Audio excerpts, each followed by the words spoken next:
हैदराबाद एक और विश्व स्तरीय सम्मेलन की मेजबानी कर रहा है। संयुक्त राष्ट्र की द्वितीय विश्व भूस्थानिक संरचना कांग्रेस नोवोटेल में आयोजित की जा रही है। आज शहर आ रहे प्रधानमंत्री मोदी सम्मेलन को संबोधित करेंगे। इस 5 दिवसीय सम्मेलन में 120 देशों के लगभग 2000 प्रतिनिधियों ने भाग लिया। सम्मेलन संयुक्त राष्ट्र और केंद्र सरकार द्वारा संयुक्त रूप से आयोजित किया जाता है। भूस्थानिक जानकारी के सहारे दुनिया एक गांव है। इस अंतर्राष्ट्रीय सम्मेलन का आयोजन इस नारे के साथ किया जा रहा है कि कोई भी पीछे ना रहे। पहला सम्मेलन 2018 में चीन में आयोजित किया गया था। दूसरा सम्मेलन हैदराबाद में आयोजित किया गया था।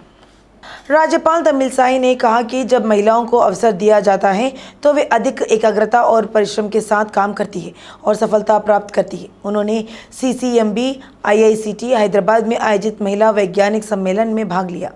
महिलाएं रिसर्च की तरफ नहीं आ रही है क्योंकि उन्हें इस मौके पर ज़्यादा समय देना पड़ता है। उन्होंने तारीफ की कि हमारे देश में बनी वैक्सीन को कोविड के दौरान 150 से ज़्यादा देशों में भेजा जा चुका है। इसमें कई महिलाओं ने भूमिका निभाई है। Always set targets. Our Honorable Prime Minister set target for 5 trillion economy. Yeah, after 70 years, till 70 years, we reached only 2 trillion economy. And you're setting a target for 5 trillion economy. He said, always fix a target, very challenging target, so that you can achieve greater things. So let us all fix a target, which is very complicated target in research, and I should say, when women are given opportunities, they are much focused, they are more dedicated, and they can achieve greater things. पूर्व उपराष्ट्रपति वेंकैया नायडू चाहते हैं कि महिलाएं सभी क्षेत्रों में उत्कृष्टता प्राप्त करें। उन्होंने कहा कि देश का भविष्य युवाओं पर निर्भर करता है। उन्होंने हैदराबाद में आयोजित स्वर्ण भारतीय ट्रस्ट कार्यक्रम में भाग लिया। इस अवसर पर वे सशक्तिकरण और आत्मनिर्भरता की ओर बढ़ना चाहते हैं। इसके बाद प्रशिक्षकों को प्रमाण पत्र वितरित किए गए। पूर्व उपराष्ट्रपति वेंकैया नायडू चाहते हैं कि महिलाएं सभी क्षेत्रों में उत्कृष्टता प्राप्त करें। उन्होंने कहा कि देश का भविष्य युवाओं पर निर्भर करता है। उन्होंने हैदराबाद में आयोजित स्वर्ण भारतीय ट्रस्ट कार्यक्रम में भाग लिया। इस अवसर पर वे सशक्तिकरण और आत्मनिर्भरता की ओर बढ़ना चाहते हैं। इसके बाद प्रशिक्षकों को प्रमाण पत्र वितरित किए गए। औद्योगिक क्षेत्र में फल फूल रहे तेलंगाना राज्य में एक और बड़ा निवेश आया है। IIL कंपनी ने घोषणा की है कि वह राज्य में 700 करोड़ का निवेश करेगी। यह घोषणा की गई है कि जीनोम वैली हैदराबाद में एक नई पशु वैक्सीन निर्माण कंपनी की स्थापना की जाएगी। मंत्री KTR ने ट्विटर प्लेटफॉर्म पर इसका खुलासा किया। अगर यह कंपनी उपलब्ध हो जाती है तो 750 लोगों को रोजगार मिलेगा। उन्होंने कहा कि हैदराबाद सार्वजनिक स्वास्थ्य के साथ साथ पशु स्वास्थ्य के क्षेत्र में वैश्विक स्वास्थ्य क्षेत्र में योगदान देगा। केंद्रीय मंत्री किशन रेड्डी ने भरोसा जताया कि सरकार चाहे कितना भी साजिश कर ले, चाहे कितनी भी पैसा और शराब बांट ले, मुनगोड़ उपचुनाव में बीजेपी की जीत होगी। उन्होंने कहा कि TRS पहले लोगों को लुभा रही है, लेकिन लोग सत्ताधारी पार्टी पर भरोसा करने की स्थिति में नहीं है। इससे पहले KCR ने कहा था कि तेलंगाना के स्वाभिमान का अपमान करने के लिए पार्टी से तेलंगाना शब्द हटाना लोगों में समझदारी होगी। राज्य के स्वास्थ्य मंत्री हरीश राव ने आशा ANM प्राथमिक स्वास्थ्य केंद्र के डॉक्टरों को चिकित्सा क्षेत्र का स्तंभ बताया। यदि प्राथमिक चरण में रोगियों की पहचान की जाती है और आवश्यक उपचार प्रदान किया जाता है तो रोग बढ़ने से पहले ही रोग को बचाया जा सकता है। हरीश राव ने कहा कि हम वह होंगे जो न केवल मरीजों को बचाएंगे बल्कि मरीज के परिवार को इलाज और आर्थिक पतन के कर्ज में गिरने से भी बचाएंगे।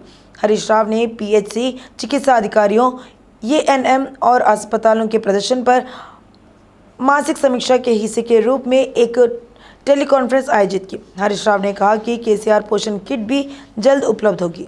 राज्य के मुख्य चुनाव अधिकारी से TRS नेताओं ने मुलाकात की। कार के निशाने के समान 8 अंक मुक्त प्रतीकों की सूची से हटाने का अनुरोध किया गया था। TRS नेताओं ने SEC से कैमरा, चपाती रोलर, रोड रोलर, TV, सिलाई मशीन और नाव के साथ 2 अन्य प्रतीकों को सूची से हटाने की अपील की। बताया गया कि इन संकेतों से TRS पार्टी को नुकसान होगा। मंत्री इंद्रकरण रेड्डी की अध्यक्षता में आयोजित संयुक्त आदिलाबाद जिला सिंचाई परियोजनाओं, चेक डैम और लंबित परियोजनाओं को लेकर अरण्य भवन में समीक्षा बैठक की है। विधायक बालका सुमन, संयुक्त आदिलाबाद जिला विधायक स्मिता सबरवाल, IAS रजत कुमार, निजी सचिव सिंचाई विभाग और संबंधित अधिकारियों ने इस बैठक में भाग लिया। गोशामहल विधायक राजा सिंह ने बीजेपी के कारण बताओ नोटिस का जवाब दिया। उन्होंने कहा कि उन्होंने पार्टी के नियमों का उल्लंघन नहीं किया है। उन्होंने बताया कि उन्होंने व्यक्तिगत रूप से किसी का अपमान नहीं किया।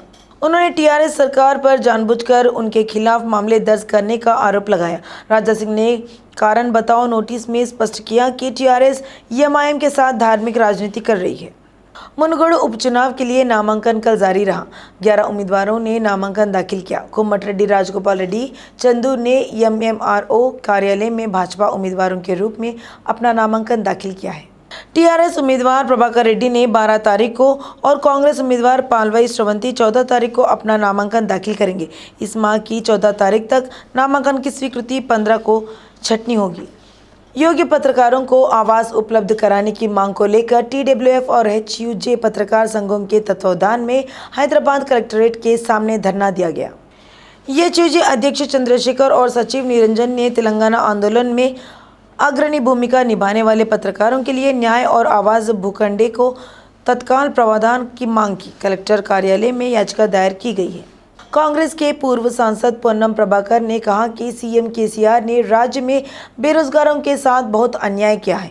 पोन्नम प्रभाकर ने पत्रकार अध्ययन मंच द्वारा आयोजित गोलमेज बैठक में भाग लिया। पानी, धन और भर्ती के नारे से राज्य तो हासिल हुआ, लेकिन लगातार 2 बार नए राज्य के सीएम रहे केसीआर को बेरोजगारों की जरा भी परवाह नहीं है। उन्होंने इस बात पर गुस्सा जताया कि केसीआर ने राज्य के लिए अपने प्राणों की आहुति देने वाले छात्रों के साथ धोखा किया। कांग्रेस प्रभारी मणिकम टैगोर आज हैदराबाद आएंगे। टैगोर 1 महीने तक राज्य में रहेंगे। टैगोर ने पिछले उपचुनाव और राहुल की भारत जोड़ो यात्रा की पृष्ठभूमि में मैदान में प्रवेश किया था। वह आज शाम आएंगे और 3 दिन बाद वापस चले जाएंगे। इसके बाद वे फिर वापस आ जाएगा। टैगोर सप्ताह में 2 बार हैदराबाद जाएंगे और वापस आएंगे। 1 हफ्ते बाद वह पूरी तरह से तेलंगाना में सेटल हो जाएंगे। वह पिछले उपचुनाव और भारत जोड़ो यात्रा के अंत तक राज्य में रहेंगे। उपचुनावों के पार्टी के प्रदर्शन का जायजा लेने के लिए खुद मानिकम टैगोर मुनगोड़ जाएंगे। हैदराबाद कुकटपल्ली जेएनटीयू में छात्रों ने विरोध प्रदर्शन किया। इंजीनियरिंग छात्रों के लिए क्रेडिट छूट की मांग कर रहे 18 छात्रों का कहना है कि ऑनलाइन कक्षाओं के कारण बैकलॉग हो गए हैं। एनएसयूआई के प्रदेश अध्यक्ष बालामुरी वेंकट ने कहा कि जेएनटीयू द्वारा अपनाए गए क्रेडिट सिस्टम के कारण कई चिंतित हैं। एनएसयूआई के छात्र नेताओं ने विश्वविद्यालय के सामने धरना दिया। इस मौके पर बालामुरी वेंकट ने मांग की कि ऐसे कदम उठाए जाएं जिससे छात्रों को किसी तरह की परेशानी का सामना न करना पड़े। वीसी द्वारा समस्या के समाधान का वादा किए जाने के बाद छात्रों ने अपना आंदोलन बंद कर दिया। अधिकारियों ने एक बार फिर साफ कर दिया है कि अगर छावनी में मुफ्त पेयजल योजना लागू करनी है तो आधार को नल के पानी के कनेक्शन से जोड़ना अनिवार्य है। इस संबंध में जल कार्य अधीक्षक राजकुमार ने बताया। इस साल 2 मार्च को राज्य सरकार की ओर से जारी जियो के मुताबिक मुफ्त पेयजल योजना उन्हीं के लिए लागू की जाएगी जिनके पास आधार लिंक है। हैदराबाद क्रिकेट एसोसिएशन के खिलाफ एक और मामला दर्ज किया गया है। एचसीए के पूर्व अध्यक्ष जी विनोद ने राचकोंडा सीपी ने शिकायत की कि एचसीए अध्यक्ष अजहरुद्दीन अपना कार्यालय समाप्त होने के बावजूद अभी भी पद पर है। विनोद ने शिकायत में कहा कि एचसीए अध्यक्ष के रूप में अजहरुद्दीन का कार्यकाल 26 सितंबर को समाप्त हो गया। उन्होंने खुद किसी से सलाह किए बिना अपना कार्य बढ़ाया। पुलिस कमिश्नर से 2 हेड कांस्टेबल और 39 कांस्टेबल को हटा दिया गया है। कार्यालय अध्यक्ष और 2 कनिष्ठ सहायकों को भी उनके कार्य से बर्खास्त कर दिया गया है। सीआई नागेश्वर राव पुलिस सेवा से हटाने का आदेश जारी किया गया है, जो फिलहाल निलंबित है। वनस्थलीपुरम थाने में सीआई नागेश्वर राव के खिलाफ रेप और अपहरण का मामला दर्ज किया गया है। सरकार ने कार्रवाई की है।